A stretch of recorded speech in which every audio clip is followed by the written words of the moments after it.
Acara selanjutnya sambutan kepada di Lokasi 6. Ini kami beserta guru-guru, saya beserta guru-guru itu mendukung sepenuhnya. Mungkin guru sudah merasakan ketika mengira, dan sekarang saatnya Bu Susi itu menggerakkan. Assalamualaikum warahmatullahi wabarakatuh.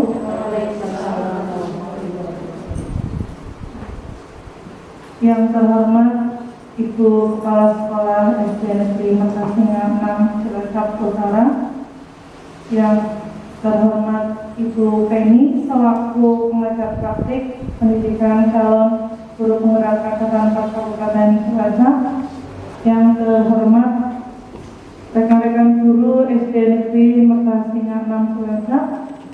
Sudah sering mendengar kata-kata seperti budi pekerti, Ingarso Sungkulodo, Ingatio Bangunkarso, Tuturi Handayani, yang menjadi jiwa dari pendidikan nasional. Oleh sebab itu, pada tahap awal ini, kita diajak berdialog dengan diri kita sendiri untuk menemukan pemikiran mendasar Ki Hajar Dewantara dan relevansinya dengan peran kita sebagai pendidik. Ungkapan, harapan, dan ekspektasi kita terkait dengan pembelajaran modul ini mulai dari diri. Dari modul 1.1, simpulan dari modul 1.1 yaitu anak bukan tabula rasa. Anak bukan kertas kosong yang bisa digambar sesuai keinginan orang dewasa. Anak lahir dengan kekuatan kodrat yang masih samar-samar. Dan tujuan pendidikan adalah menuntun, memfasilitasi atau membantu anak untuk menebalkan garis samar-samar agar dapat memperbaiki lakunya untuk menjadi manusia seutuhnya. Belajar adalah cita-cita pendidikan Indonesia, dan pembelajaran yang mengembangkan profil pelajar Pancasila untuk mewujudkan pelajar yang berkarakter. Adapun profil pelajar Pancasila yang dimaksud adalah beriman, bertakwa kepada Tuhan Yang Maha Esa dan berakhlak mulia, berkebinekaan global, bergotong royong, kreatif, bernalar kritis, dan mandiri.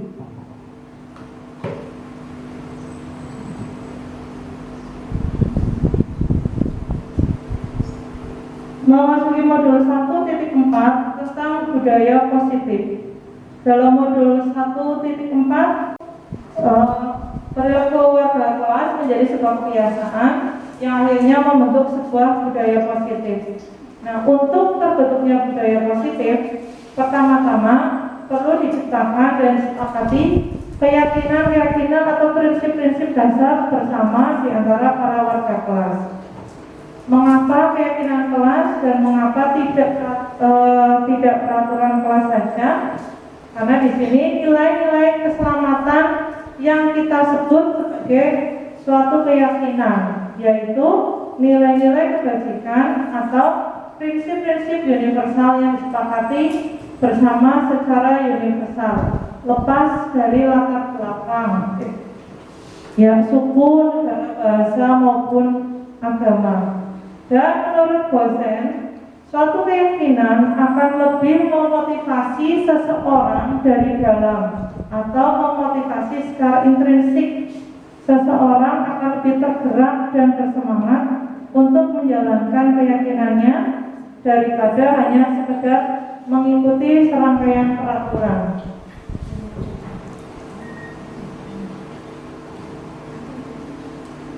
Dalam menjalankan peraturan atau keyakinan kelas, bila mana ada suatu pelanggaran, tentunya sesuatu harus terjadi. Nah, penerapan terhadap satu pelanggaran bisa dalam bentuk hukuman atau sanksi atau berupa restitusi.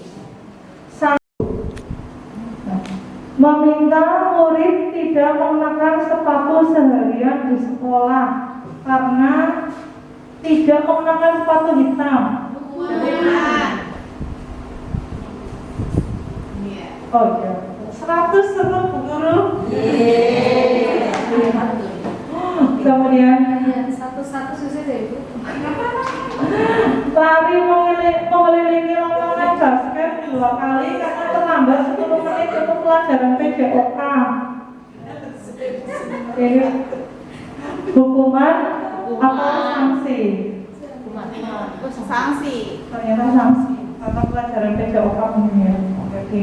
Ya, jadi pemanasan ya hukuman beda tadi hukuman atau sanksi atau konsekuensi dari hukuman itu kan kita kamu harus seperti ini ya, jadi mendoktrin dengan sesuatu yang harus dilakukan. Nah, sedangkan konsekuensi di sini anak-anak kita memberikan pengertian kepada anak-anak bahwa kalau tidak, misalnya tadi tidak mengganti kertas, temannya mungkin tidak akan bisa melanjutkan pekerjaannya. Dilanjutkan, G.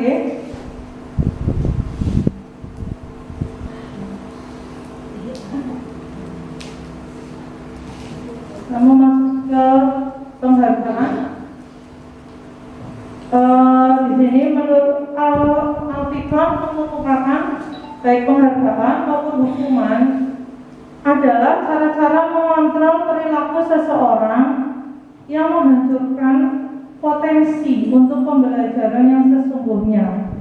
Menurut Kant, secara ideal, tindakan belajar itu sendiri adalah penghargaan yang sesungguhnya.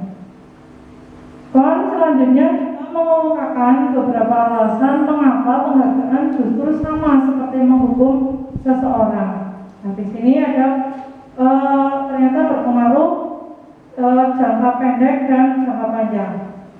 Di sini penghargaan berlaku untuk mendapatkan seseorang melakukan sesuatu dalam jangka waktu pendek. Jika kita menggunakan penghargaan lagi dan lagi, maka orang tersebut akan bergantung pada penghargaan yang diberikan serta kehilangan motivasi dari dalam. Jika kita mendapatkan penghargaan untuk melakukan sesuatu yang baik, maka selain kita senantiasa berharap mendapatkan penghargaan tersebut lagi, kita pun menjadi tidak menyadari tindakan baik yang kita lakukan.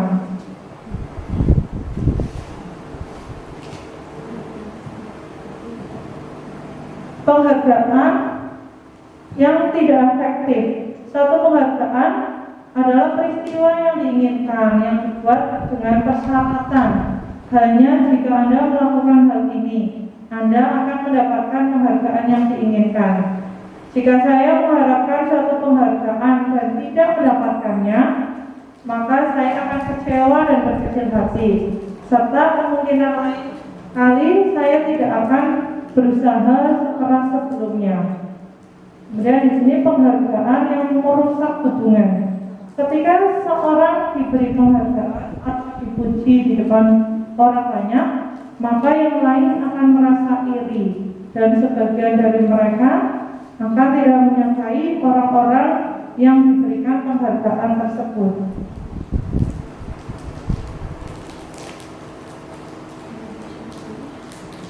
Penghargaan mengurangi ketepatan.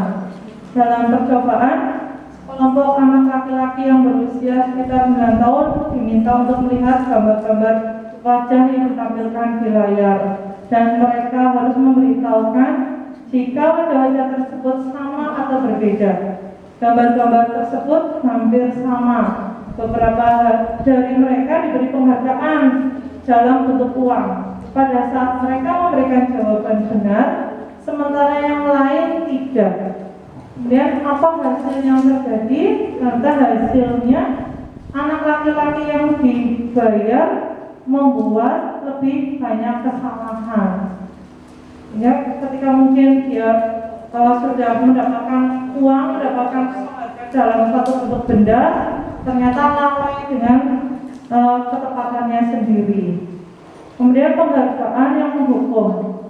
Penghargaan menghukum mereka yang tidak mendapatkan penghargaan. Misalnya dalam sistem ranking, mereka yang mendapatkan ranking kedua akan merasa dihukum karena mungkin melihat temannya lebih tinggi dari dirinya. Kemudian penghargaan dan hukuman adalah hal yang sama karena keduanya mencoba mengendalikan perilaku seseorang. karena orang pada dasarnya tidak suka dikendalikan dalam jangka waktu lama. Penghargaan akan terlihat sebagai hukuman.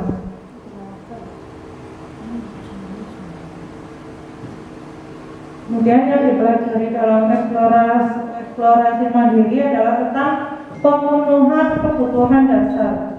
Sini ada 5 kebutuhan dasar manusia menurut Dr. William Glasser dalam Dice Theory, yaitu kebutuhan untuk bertahan hidup. Dalam kebutuhan bertahan hidup adalah kebutuhan yang bersifat fisiologis untuk bertahan hidup, misalnya kesehatan, rumah, dan makanan. Yang kedua, cinta dan kasih sayang, itu kebutuhan untuk diterima. Kebutuhan yang bersifat psikologis, kebutuhan untuk mencintai dan memiliki, meliputi kebutuhan akan hubungan dan koneksi sosial, kebutuhan untuk memberi dan menerima kasih sayang, dan kebutuhan untuk merasa menjadi bagian dari suatu kelompok. Kemudian yang ketiga, kepuasaan, kebutuhan pengakuan atas kemampuan. Dalam kebutuhan ini berhubungan dengan kekuatan untuk mencapai sesuatu, menjadi kompeten, menjadi terampil, diakui atas prestasi dan keterampilan kita, didengarkan dan memiliki rasa harga diri. Kemudian yang keempat, kebutuhan akan pilihan. Kebutuhan adalah kebutuhan akan kemandirian, otonomi, memiliki pilihan dan mampu mengendalikan arah hidup seseorang. Dan yang kelima adalah kebutuhan tentang kesenangan, yaitu kebutuhan untuk merasa senang. Adalah kebutuhan untuk mencari kesenangan, bermain dan tertawa.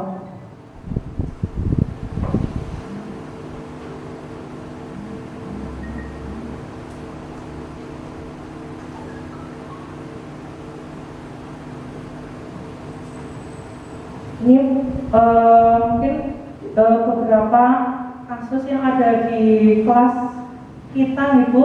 Misal nih, Ibu guru bilang, aku tidak boleh bersenandung waktu mengerjakan tugas. Katanya kelas harus tenang, tidak ada suara. Padahal kan aku suka dan senang menyanyi. Berarti itu merupakan kebutuhan aku, merupakan kebutuhan kesenangannya. Jadi di sini anak mempunyai kebutuhan sendiri-sendiri dengan mungkin kesenangan mereka sendiri-sendiri, dengan perilaku mereka sendiri-sendiri, mempunyai kebutuhan yang mereka butuhkan. Kemudian yang dipelajari dalam eksplorasi mandiri yaitu tentang 5 posisi kontrol. Jan Gozan dalam bukunya tentang Restitution Restructuring School Discipline mengemukakan bahwa guru perlu meninjau kembali penerapan disiplin di dalam ruang-ruang kelas kita selama ini. Apakah telah efektif? Apakah berpusat memerdekakan dan memandirikan murid? Bagaimana dan mengapa? Dan melalui serangkaian riset dan berstandar pada teori kontrol, Dr. William Glasser berkesimpulan ada 5 posisi kontrol yang diterapkan seorang guru, orang tua ataupun atasan dalam melakukan kontrol. Kelima posisi kontrol tersebut adalah penghukum, membuat orang merasa bersalah, sebagai teman, sebagai monitor dan manajer.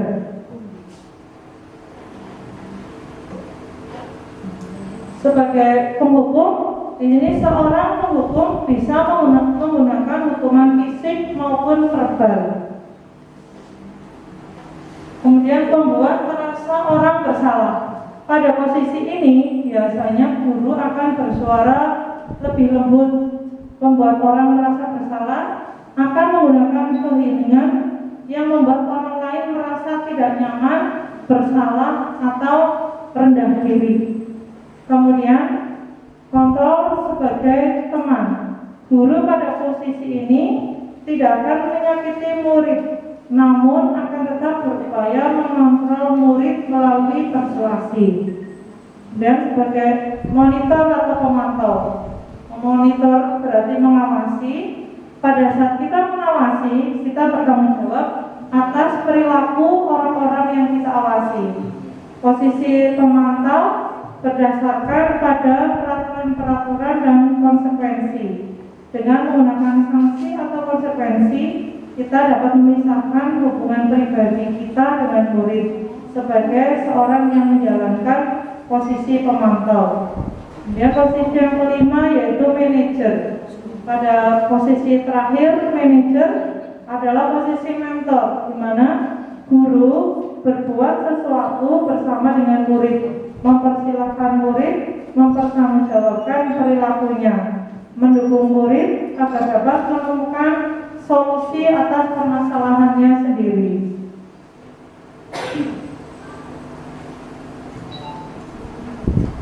Dan eksplorasi selanjutnya yaitu tentang segitiga restitusi.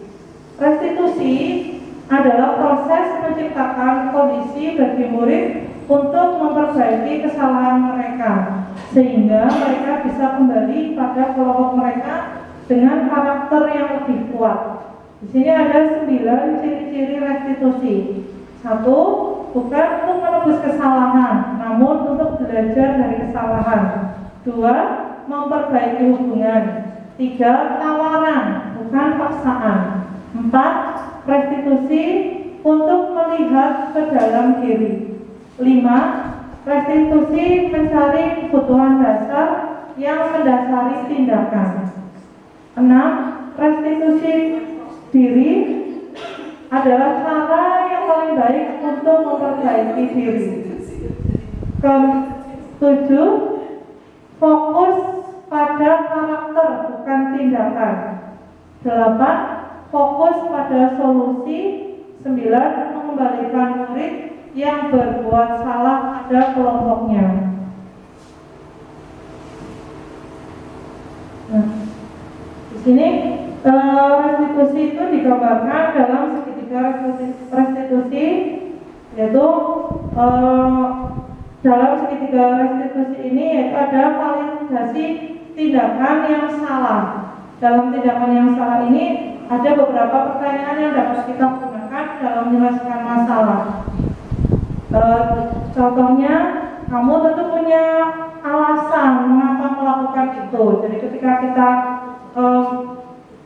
menemui murid kita melakukan sesuatu, kita bisa menanyakan seperti itu. Nah, berarti dengan pertanyaan itu kita berada dalam tahap validasi tindakan yang salah. Kemudian menanyakan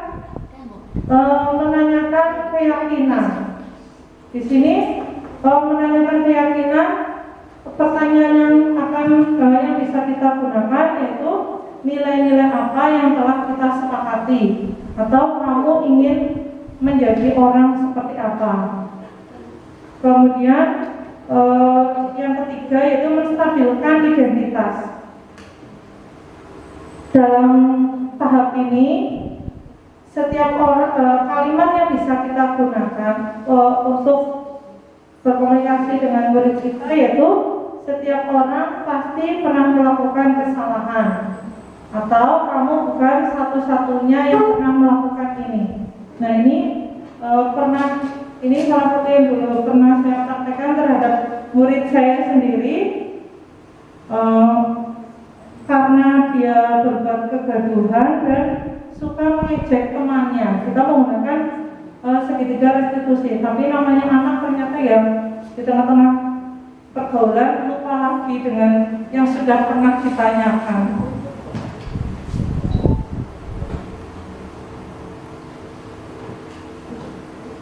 Ini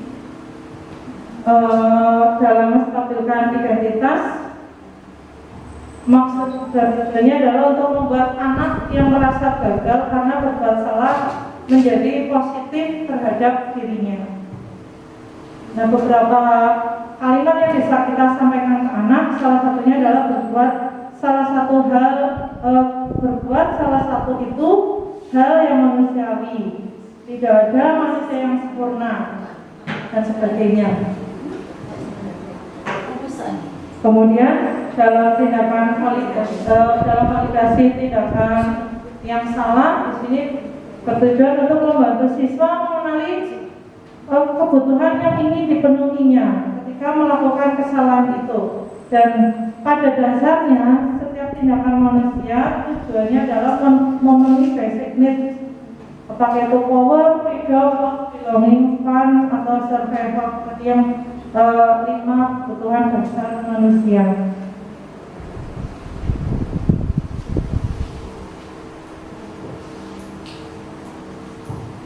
Dan dalam tahap menanyakan keyakinan di sini bertujuan agar anak melihat kesalahannya dihubungkan dengan norma sosial dan nilai-nilai yang mendasari manusia berinteraksi dengan orang lain. Kalimat yang bisa kita sampaikan kepada anak diantaranya, apa nilai yang kita percaya di kelas atau sekolah kita? Nilai-nilai universal apa yang telah kita sepakati? Kelas yang ideal itu seperti apa sih? Nah ini saya mencoba mempraktekkan di kelas saya sendiri karena luar biasa anak-anak kelas 3 dan mencoba apa misalnya dengan kebersihan kelas. Ketika kita mempunyai kelas yang bersih, ya, nilai apa yang kita percaya di kelas kita kalau kelas kita bersih? Dan mereka menjawab merasa nyaman, Bu.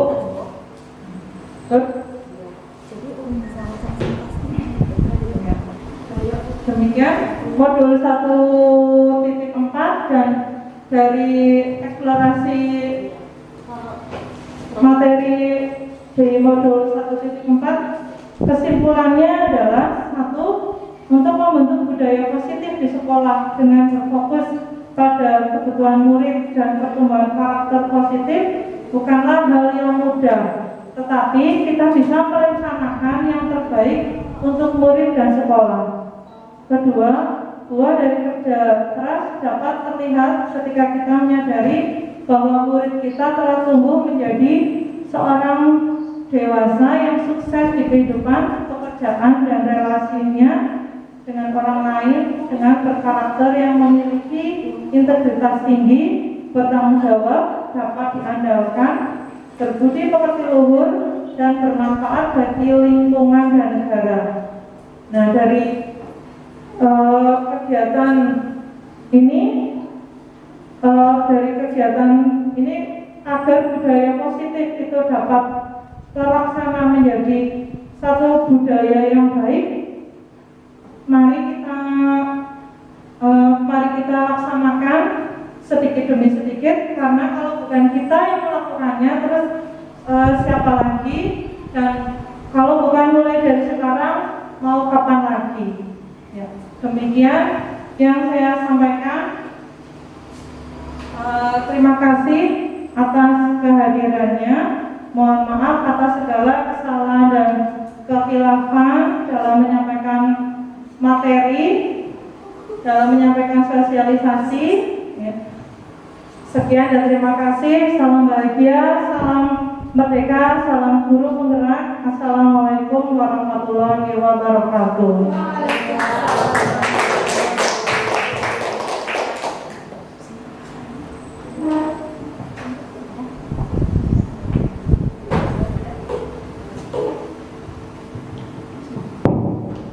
Tadi yang saya hormati adalah tadi paparan dari Ibu Susi Abidin, calon guru penggerak Angkatan 4 Kabupaten Cilacap. Semoga apa yang disampaikan tadi menambah wawasan kependidikan kita sebagai guru dan dapat kita terapkan dalam kegiatan belajar mengajar di kelas. Marilah kita tutup acara pada hari ini dengan membaca lafal hamdalah bersama. Alhamdulillahirabbil alamin. Terima kasih atas segala perhatian, mohon maaf atas segala kekurangan. Wassalamualaikum warahmatullahi wabarakatuh. Waalaikumsalam warahmatullahi wabarakatuh.